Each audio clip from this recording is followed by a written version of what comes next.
Pembacaan diambil dari kitab Kejadian, bab 37, ayat 23 sampai dengan ayat 36. Baru saja Yusuf sampai kepada saudara-saudaranya. Mereka pun menanggalkan jubah Yusuf, jubah maha indah yang dipakainya itu, dan mereka membawa dia dan melemparkan dia ke dalam sumur. Sumur itu kosong, tidak berair. Kemudian duduklah mereka untuk makan. Ketika mereka mengangkat muka, kelihatanlah kepada mereka suatu kafilah orang Ismail datang dari Gilead dengan untanya yang membawa damar, balsam, dan damar ladan dalam perjalanannya mengangkut barang-barang itu ke Mesir. Lalu kata Yehuda kepada saudara-saudaranya itu, "Apakah itu?" dan menyembunyikan darahnya. Marilah kita jual dia kepada orang Ismail ini, tetapi janganlah kita apa-apakan dia, karena ia saudara kita, darah daging kita. Dan saudara-saudaranya mendengarkan perkataannya itu.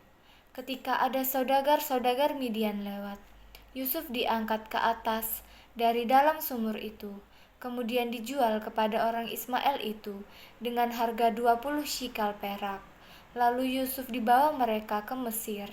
Ketika Ruben kembali ke sumur itu, ternyata Yusuf tidak ada lagi di dalamnya. Lalu dikoyakannya lah bajunya, dan kembalilah ia kepada saudara-saudaranya. Katanya, "Anak itu tidak ada lagi. Kemanakah aku ini?" Kemudian mereka mengambil jubah Yusuf dan menyembelih seekor kambing, lalu mencelupkan jubah itu ke dalam darahnya. Jubah maha indah itu mereka suruh antarkan kepada ayah mereka dengan pesan, "Ini kami dapati, silakanlah Bapa periksa, apakah jubah ini milik anak Bapa atau tidak." Ketika Yakub memeriksa jubah itu, ia berkata, "Ini jubah anakku, binatang buas telah memakannya."